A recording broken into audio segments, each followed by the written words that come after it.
भारत किस तरीके का बदला लेगा, कैसे पाकिस्तान में घुसकर स्ट्राइक करेगा या फिर कौन से बड़े एक्शंस लेगा, इसका हर टीवी शो पे नुक्कड़ों पर बातचीत इन दिनों हो रही है।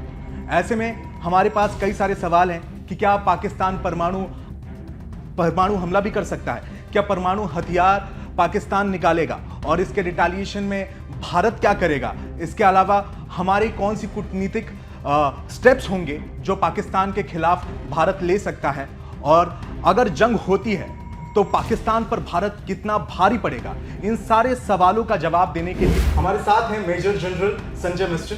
सर, आपका तो बहुत बहुत स्वागत है इंडिया टीवी पे। पहले तो सर, मेरा सबसे पहला सवाल ये है कि एज अ डिफेंस एक्सपर्ट मैं सबसे पहले आपसे ये जानना चाहूंगा कि भारत स्थिति में ऐसा कौन सा एक्शन कर सकता है जिससे पाकिस्तान को ज्यादा से ज्यादा चोट पहुंचे, उन्हें ज्यादा से ज्यादा डेंट हो। ऐसी परिस्थितियों में भारत क्या स्टेप्स लेगा? देखिए, भारत आज की तारीख में सुधांशु बहुत अच्छे स्टेप्स लिए हैं। फौज में एक चीज़ होती है, उसको बोलते हैं shaping of the battlefield. Shaping of the battlefield already हो रही है और हो चुकी है काफ़ी हद तक। एक होती है एक्सटर्नल एनवायरनमेंट को शेप करना। हमने डिप्लोमेटिक तौर पे आज पूरा विश्व, सारे देश भारत के साथ खड़े हैं, उसमें कोई डाउट नहीं है। आज इंडियन पॉलिटिकल यूनिटी एक हो रखी है। पाकिस्तान के वेस्टर्न फ्रंट में प्रॉब्लम है, बलूचिस्तान, खैबर पख्तूनवा, अफगान तालिबान टीटीपी द्वारा, पीओके में अपराइजिंग्स हो रही हैं, सिंध में प्रॉब्लम है। और चीन का जहाँ तक सवाल है, क्योंकि ये भी डिप्लोमेटिक एक मैनूवर होता है, डिप्लोमेटिकली चीन भी आज वो स्थिति में है कि भारत के लिए विन विन सिचुएशन है, क्योंकि चाइना भी आज इस स्टेज पे है कि वो अपने खुद सबसे बड़ी लड़ाई इकोनॉमिक वॉर कर रहा है अमेरिका के साथ। तो ये एक मैं बोलूँगा डिप्लोमेटिक आइसोलेशन हो गया है पाकिस्तान का, जिसको मैं बोलूँगा स्ट्रेटेजिक स्ट्रैंगुलेशन।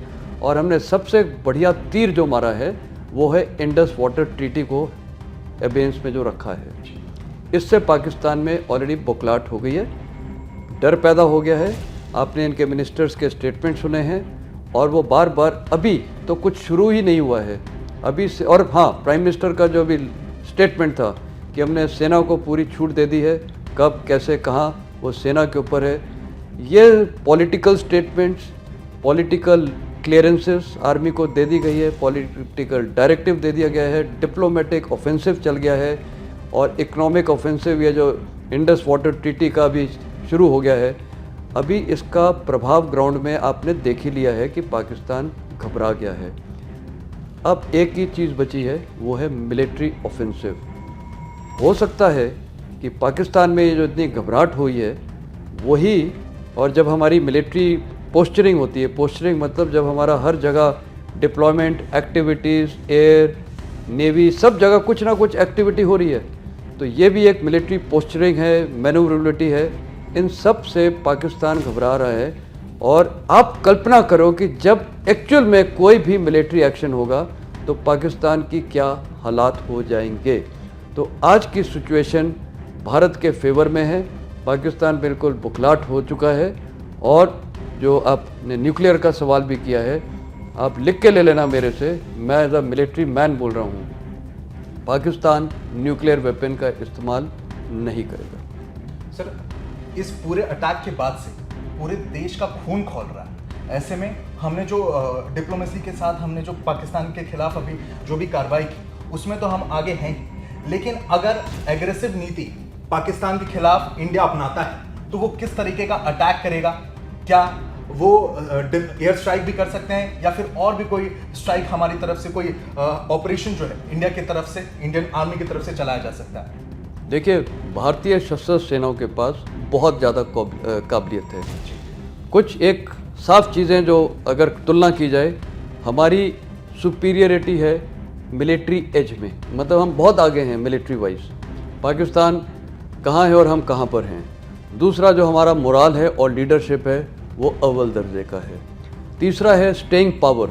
लड़ाई में आपने देखा रशिया यूक्रेन वॉर अभी 3 साल से चल रहा है, दोनों का स्टेइंग पावर है, अच्छा चल रहा है। यूक्रेन जो एक नहीं लड़ पा रहा था, पाकिस्तान में स्टेइंग पावर ही नहीं है। उसके कई कारण हैं, क्योंकि देखिए स्टेइंग पावर कहाँ से आती है?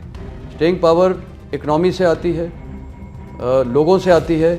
पाकिस्तान के लोग खुद हताश हो गए हैं वो वहाँ दुखी हो चुके हैं अपनी सेना के खिलाफ, तो उनको अभी वो सपोर्ट नहीं मिल रहा है। इकोनॉमिक हालात उनके ख़राब हैं, उनके पास मिलिट्री इक्विपमेंट का जो एफिशिएंसी है, या मैं बोलूँगा उसका जितनी भी एक होना चाहिए इस्तेमाल, वो शायद नहीं कर पाएंगे। क्योंकि हाँ, दूसरी हमारी एक और कॉम्बैट एज है जिसको मैं बोलूँगा सुप्रीमेसी, वो है साइबर में, स्पेस में। तो हमारे पास ये सिस्टम्स हैं, हम उनकी एयरफोर्स के और रडार्स को जैम कर सकते हैं जब वो कुछ कल्पना करेंगे। तो ओवरऑल भारत की मिलिट्री एज बहुत ज़्यादा है। और अब आप पूछ रहे भारतीय सेना क्या कर सकती है, सारे विकल्प खुले हैं। सबसे पहला एक्शन तो हमने शुरू कर दिया है। जो हमारी मिलिट्री एक्टिविटीज़ दर्शाई जा रही हैं सी में, अरेबियन सी में, एयरफोर्स की एक्सरसाइजेज हो रही हैं। ये गंगा यमुना, ये गंगा एक्सप्रेसवे में एयरक्राफ्ट्स वहाँ से भी टेक ऑफ किए हैं। ये सारी मिलिट्री पोस्चरिंग और मिलिट्री ये एक इस प्रकार की हम हरकतें कर रहे हैं। मैनूवरेबिलिटी मतलब आप अपने को ऐसी पोजीशन में कर रहे हैं कि वहाँ से हम कुछ भी कर सकते हैं। तो पाकिस्तान अभी तो यही किया, अभी तक यही बहुत है। हो सकता है कि इतने में ही वो हमारा स्ट्रेटेजिक एम अचीव हो जाए। हमारा स्ट्रेटेजिक एम क्या है? वहाँ के लोग, अवाम अपनी सेना के खिलाफ खड़े हुए। और ये मैं इसलिए बोल रहा हूँ, ये हो चुका है आज से 1.5 साल पहले। वही पाकिस्तान अवाम ने कोर कमांडर के घर को जलाया, एक लेफ्टिनेंट जनरल के घर को। दूसरा, उनके मिलिट्री बेसिस पे और एयर बेसिस पे किसने अटैक किया? वहाँ की अवाम ने। तो उस हालात में हुआ था। तो आज जब भारत कुछ करेगा, हमला करेगा, और क्या कर सकता है? सारे विकल्प वो खुले हैं, हवाई से, सी से, मिलिट्री से, सारे फ्रंट, ऊपर से, नीचे से, दाएं से, बाएं से। तो बलूचिस्तान और ये वहाँ BLA रिबल्स हैं और TTP अफगान तालिबान है, POK अपराइजिंग है। तो ये जब होएगा, किस शेप में होगा कोई नहीं बोल सकता है।